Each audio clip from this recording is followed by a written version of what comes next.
Do início dos anos 2000 pra cá, super-heróis têm ganhado uma grande relevância na mídia. Cada vez mais a gente vê mais produtos de super-heróis por aí. Seja filmes como a trilogia do Homem-Aranha feita pelo Sam Raimi com o Tobey Maguire, que são filmes perfeitos e impecáveis até hoje. Eu acho que é uma das principais coisas que impulsionou esse gênero. Inclusive Homem-Aranha 2, melhor filme de herói pra sempre. Não tem como. Também temos os X-Men dos anos 2000, que por mais que não tenham envelhecido tão bem, ainda são bons filmes. Também temos o maior de todos, o universo cinematográfico da Marvel, que faz trilhões e trilhões a cada filme. Bem, pelo menos até 2019, né? Também temos a série e os desenhos de super-heróis, como o Invencível, o espetacular Homem-Aranha, o desenho, The Boys e o mais recente, X-Men 97. Todas as séries que eu citei são muito boas do seu próprio jeito, cada um tem um jeito diferente de usar a fórmula de super-heróis. Seja fazendo algo mais pessoal, mostrando como é a vida de super-herói, as consequências que isso tem na vida pessoal da pessoa e como fica a cabeça dela. E fazendo uma grande subversão do gênero, satirizando coisas clichês dos super-heróis, mostrando várias coisas ridículas desse gênero, ou só tendo uma história boa pra caralho, muito bem construída, muito bem feita, com personagens marcantes. Agora, quando o assunto é jogos de super-heróis, a gente tem um pequeno problema, porque jogos de super-heróis são sempre 8 ou 80. Ou eles são jogos incríveis que revolucionam o gênero e ficam marcados para sempre como bons jogos, ou eles são extremamente genéricos, mal feitos, feitos sem alma e lotado de skins e microtransações para você gastar o seu dinheiro lá. Bom, a gente tá tendo mais do primeiro exemplo recentemente, tirando vocês dois, mas no passado isso era bem complicado, porque os jogos dessa época e jogos licenciados no geral são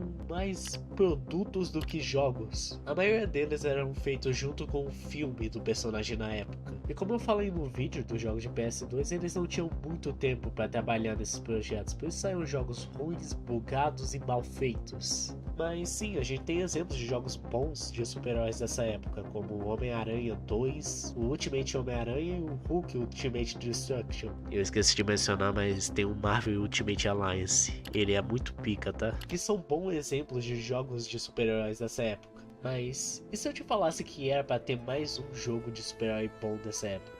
Um jogo que tinha um potencial de ser um marco desse gênero, mas devido a vários problemas no desenvolvimento, acabou nunca sendo lançado. Até recentemente, quando esse jogo reapareceu do nada. E eu estou falando de Demolidor, o Homem Sem Medo, para PlayStation 2.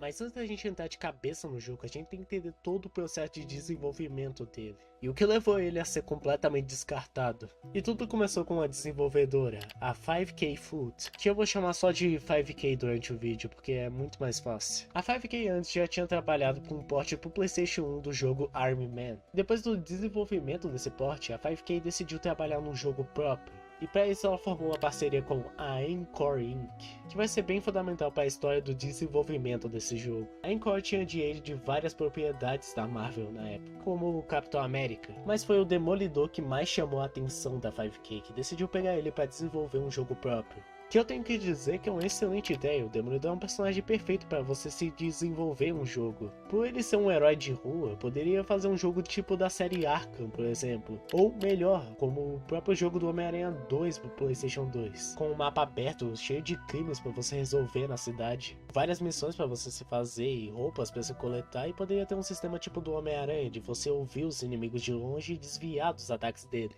E eu fico realmente impressionado que não tenha saído um jogo do Demolidor até hoje. Mas voltando pro desenvolvimento do jogo, o jogo inicialmente ia ser feito com um baixo orçamento e exclusivo pro PlayStation 2. Já que a 5K ainda era uma desenvolvedora muito pequena, o jogo inicialmente ia ser bem linear, só mostrando vinhetas dos momentos mais importantes do Demolidor. E relaxe, se você não entendeu isso direito, eu também não. Mas as coisas realmente mudaram quando o CEO da 5K, Tim Page, foi contatado pela Sony. avisando que também estava sendo desenvolvido um filme do Demolidor. Então a Encore decidiu aumentar ainda mais o orçamento do jogo e o tamanho dele. Além que ele também ia ser lançado junto com o filme, que inicialmente era para ser um jogo linear, virou um jogo de mundo aberto gigante, bem inspirado no Homem-Aranha 2 do próprio PlayStation 2. E a história também foi completamente reescrita. Agora seria uma história original que seria parcialmente inspirada na HQ Elektra Lives Again.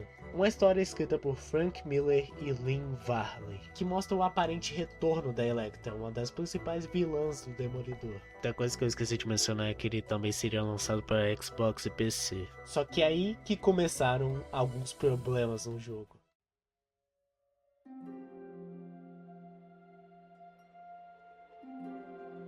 Se ainda uma empresa pequena, a 5K teria que se consultar diariamente com a Sony e a Marvel, para eles poderem fazer o jogo como as duas queriam. Só que tem um pequeno problema com isso, a Sony e a Marvel tinham visões diferentes de como fazer o jogo. Enquanto a Marvel queria algo que capturasse a essência do Demolidor e fosse muito fiel aos quadrinhos, a Sony queria fazer algo muito mais experimental, pedindo para a 5K adicionar várias mecânicas que eles julgavam inovadoras pro jogo. As coisas mais notáveis que eles pediam para colocar no jogo é um sistema de grind, como no Tony Hawk Pro Skater, já que Tony Hawk fazia muito sucesso na época. E a outra coisa que eles pediram é um combate estilo beat'em up, que não tem razões específicas porque eles queriam isso no jogo. A Marvel odiava cada uma dessas ideias da Sony, porque eles julgavam não serem fiéis aos quadrinhos. Então a 5K ficava no impasse, ou ela agradava a Marvel com a fidelidade aos quadrinhos, ou ela agradava a Sony com as mecânicas novas. Mas os primeiros meses de desenvolvimento do jogo foram até que tranquilos. O jogo tinha um mundo aberto muito interessante e grande, segundo alguns desenvolvedores. O Demolidor podia detectar crimes à distância, podia desviar de balas e perceber pontos fracos nos inimigos. Só que mais problemas chegaram quando alguns trabalhadores chegaram na empresa. Inicialmente esses trabalhadores só iam mexer num novo motor de jogo que a Encore encomendou, já que a própria não queria pagar as taxas para usar o Renderware, um motor de jogo bem popular na época, que ajudou a desenvolver os GTAs de PS2, por exemplo. E Hello Kitty também. E isso criou um grande atrito no desenvolvimento, que a equipe que estava trabalhando no motor começou a pôr a mão demais no projeto, atrapalhando os outros desenvolvedores. E também foi reportado que alguns desenvolvedores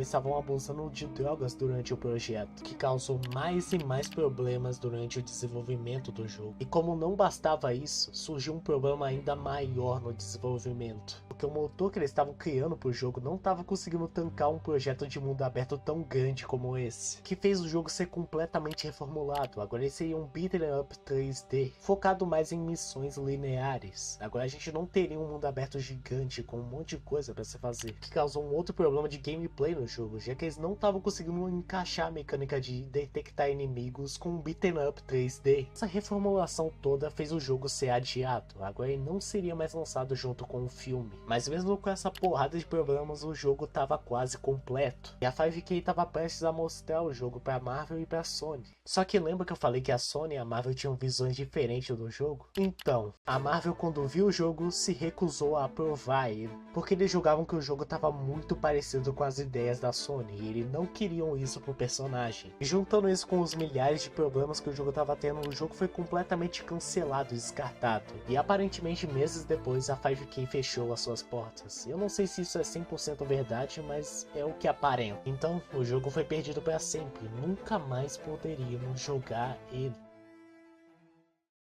Bom, até agora. Porque no dia 10 de novembro de 2020, o youtuber com este nome aqui, que é impronunciável, postou um vídeo mostrando uma build do jogo datada de 2003. O vídeo em si fala sobre o desenvolvimento do jogo e mostra uma gameplay dele e várias coisas que não foram utilizadas. Mas se ficou isso por um bom tempo, já que a build não foi liberada pelo youtuber. Bom, até o dia 31 de outubro de 2023, quando uma build de PS2 dele foi liberada. O usuário que publicou ela falou que conseguiu isso de um ex-desenvolvedor anônimo da 5K. E finalmente, depois de muito tempo, podemos ver como era esse jogo.